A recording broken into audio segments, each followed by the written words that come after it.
A very warm namaste to everyone. So, continuing in our series of talks about dosha, we are going to talk about Pitta Dosha. As last time we discussed Vata. So, trying in easy terms to explain what is Pitta Dosha. So, Pitta is the second in the series of doshas, and Pitta is basically formed of energies of the fire and water element, which we call the Agni and Jal, Agni or Tejas. So Pitta becomes synonymous with fire because it's predominantly fire or Agni Mahabhut, but it has a secondary energy of water as well, Jala. So Pitta is fire plus water. So how do we understand how these two opposite energies or opposite elements like fire and water, they live together? How is it possible? Because they are antagonistic to each other. Fire cannot live without anywhere where there is water, the fire cannot live.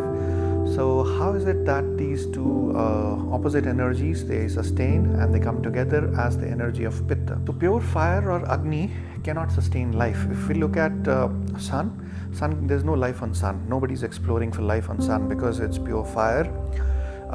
If you look at fire which burns outside, forest fire, for example, forest fire only knows one thing: to burn the forest down, reduce everything to ashes. So one thing we have to understand, that pure fire, there will be no life. The human body is unique, wherein our fire is protected by waters. So that's why if we look at fires, if we look at our digestive fires, we call our digestive fires as digestive juices, because it's a juicy fire. It has like hydrochloric acid, all the pancreatic enzymes, all the enzymes of the liver, they are known as juices, the liver juices, the pancreatic juices, and the stomach acid. If we throw it up, it would again be a juice. So our fires are juicy fires. So Pitta represents a juicy fire or a liquid fire. So while a pure fire outside the human body knows only to burn, the intelligent fire of Pitta, because it's associated with water or Jala, it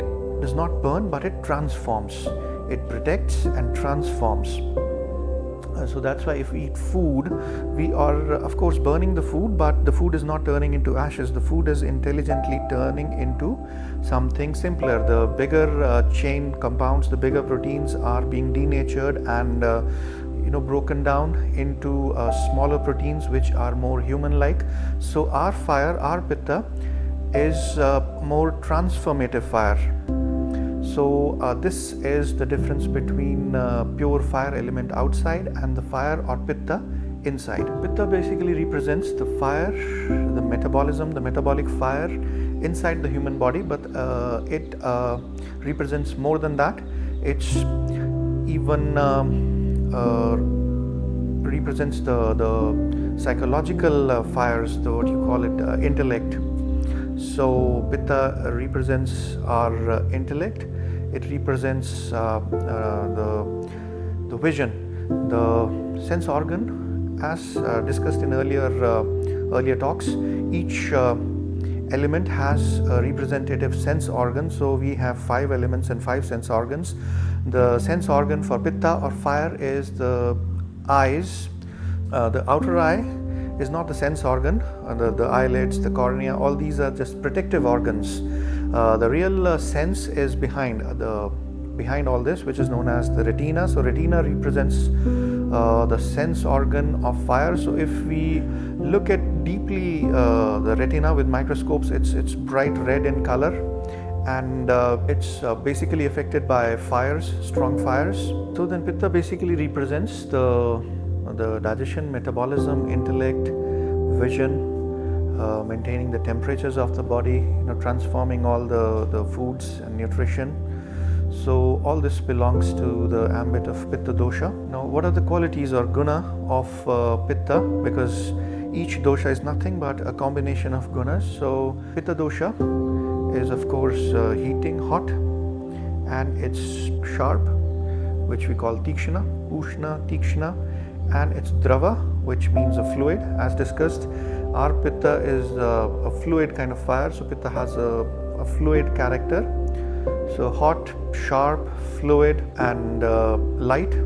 because it's only fire, it's predominantly fire, so it's a lighter dosha as compared to kapha, slightly heavier than vata. So these are some of the qualities of pitta. Now these qualities of pitta can be expanded, and they will eventually define a pitta personality.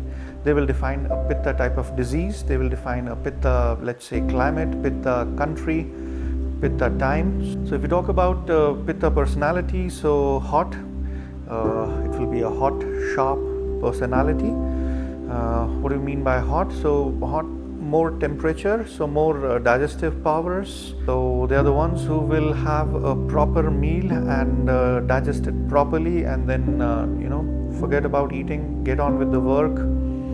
And instead of vata personality, who are more frequent eaters, they'll keep on munching, keep on, because they feel that need. But pittas don't feel that need. They will have a big filling meal and then forget about it because of their stronger digestive powers. So pancreas is known as Pittashay, or the house of Pitta in Ayurveda. The word pancreas means pancreas. Pan means all, kriyas means flesh, the eater of all flesh, which means that a person having strong pancreas can digest any kind of flesh.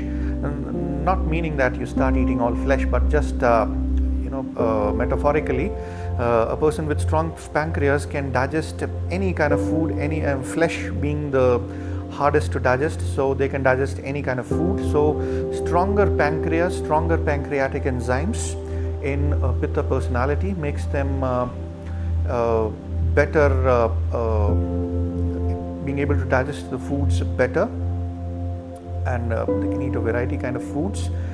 And they also become sensitive then to spicy foods, spicy meals, because dominated by fire already, so cannot tolerate more fires. So talking about pancreas again, they then also become prone to more diseases like pancreatitis can happen more in such personalities because it's more about the fire, huge fire, but when it gets out of control, enzymes, when they start auto-digesting the organ itself. The stronger pitta also stands for stronger liver enzymes. Sometimes these people have higher bile content, and they can have more yellowishness in the eyes. So these are vibrant, active personalities, and intellectuals, all the top intellectuals in the society, top successful intellectuals will have more or less Pitta personality. Pitta is celebrated in modern times, whereas in olden times, Kapha was celebrated more. Slow and steady wins the race. That was in the olden times, and in the modern times, it's Pitta who I think dominates the whole scenario because of their intellect and sharpness and high competitiveness.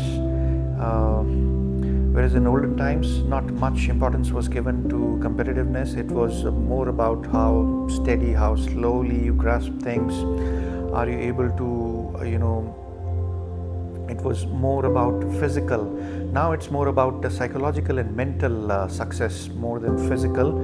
So I think Pitta succeeds more, and they are very super intelligent people, so better problem solving skills. So let's say a Vata person will create certain things, and Pitta will then act on those original Vata ideas, and they can bring these ideas to life and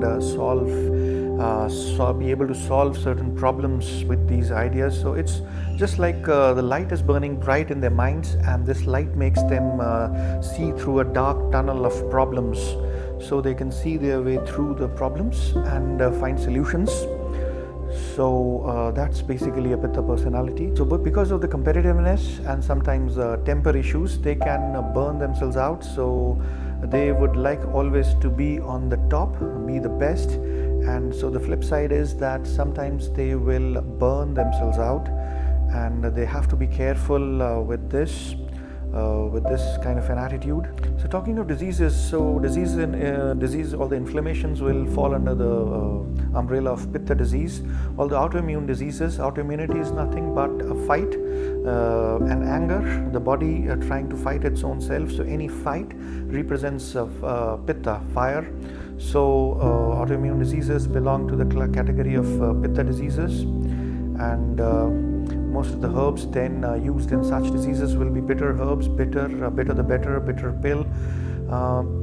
Bitter is basically very good for Pitta personalities, Pitta diseases. So diseases like ulcerative colitis, you see, belong to this category when often seen in my clinical practice, that people who are having anger issues, but then they are not able to channelize that, and they kind of keep swallowing, keep directing the anger inwards, then land up in such issues where the heat, the internal heat is more, and will land up in ulcers and all. So that was it for today, and we'll see you soon. Namaste.